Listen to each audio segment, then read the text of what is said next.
What's up, y'all? You know who it is. You know what it is. Your boy JP the Install Guy, hoping to make your install life a little bit easier. Today we got a 2020 Chevy Silverado, and we have to get behind the radio in order to hook up a line output converter. So we're going to show you how to take this out. If these are the type of things that you're into, please consider subscribing, because this is what we do on a regular day basis. Car audio tutorials, radio removals, anything car audio install related. That is what the channel is about. So with this 2020, what we have to do is we have to take this silver trim part off first. We're going to start with our nylon panel removal tool. It's just a straight one. I'm going to come in right there, start popping some of them clips off.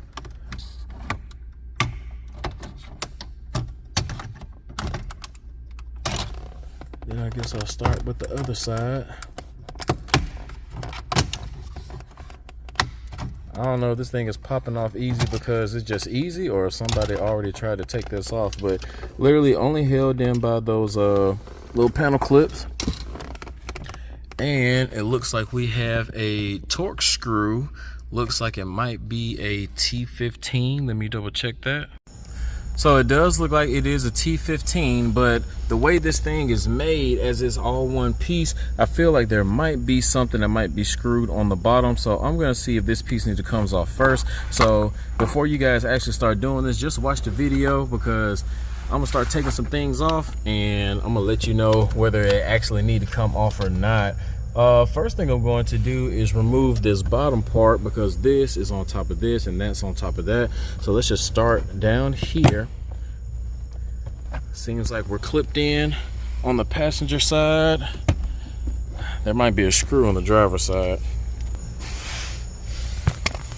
Oh, yep, 7mm.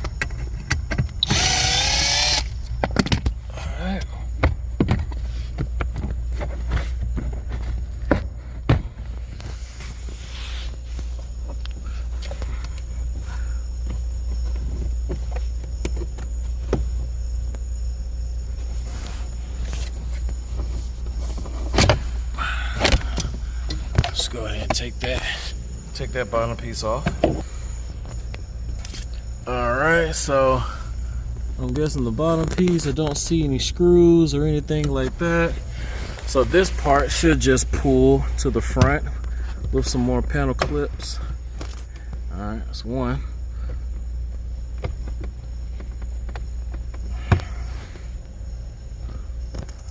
I see the clip right there is being real stubborn. All right, I had to put the camera down and use two hands. I had the small metal little flat profile, and I had to push that part in like that as I pushed it in and pulled and got that. Pretty sure there's two more on the other side. And just like I thought, we have two more T15s down there. So this part does have to come off. So take the bottom part off first. Take the bottom part off first. Take this off, and then we're gonna remove all the screws.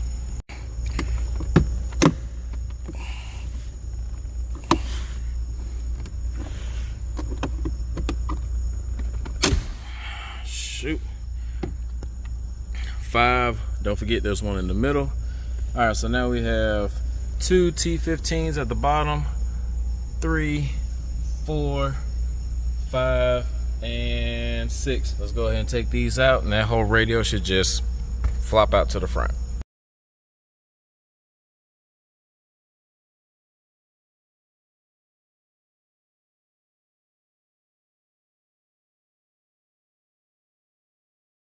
So this part actually goes in, so I guess prime from the bottom gives us that little bit of leverage. I'll probably still end up, there we go, there we go, there we go.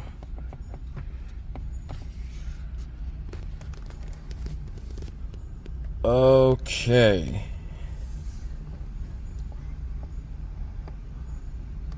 Where the heck is the radio part? Well, I guess that's the bad thing about working on cars where you don't have all the information, is that I could have sworn like some of the 15 to 18 Silverados and GMC Sierras, there was going to be a little black BCM looking box back here, but evidently there isn't. So I guess if you guys needed to take the display out, change your AC controls, swap out one of them panels, I just taught you how to do that. But we need to find that box still, so I'm gonna put this back up just so we don't damage the screen or anything like that. Well, crazy enough, guys, the radio tuner box is right over here in the passenger kick panel, right there. So you have like your LVDS, your USB that's running up to the front. That one in the middle is the antenna, and those two are going to be our power and speaker wires. All right, so technically, since this was the radio removal video, we're going to end it right here. If you guys need to replace your screen, I showed you how to take all that stuff out so you can replace your monitor. If you want to actually replace the tuner box, you guys know the location of the tuner box is down there. But still, if this video has brought you any type of value, please hit that like button. Don't forget to subscribe, share, comment if you want to. At this point in time, I would like to thank all the people who support the channel, whether you're a website subscriber on JPtheinstallguy.com or you subscribe to the Patreon to give a little bit more extra thanks. All that stuff goes a long way. Even if you watch this video, buy your parts from JPtheinstallguy.com or all those Amazon links, all those things go to help support the channel and keeps me motivated to keep pumping out these videos to help you along the way. Other than that, I ain't gonna hold you guys too long. I will have a part 2 of this video to show you what part we're going to use to actually gain signal to hook up our amplifier. That's the Kicker 800.1 that we're installing inside this truck. So be on the lookout for that video coming up next. I also have a video showing you how to get the power wire going into the firewall. It will be a three-part install video for this truck. Till next time, keep going, keep growing. Make sure you guys have a blessed day. Peace.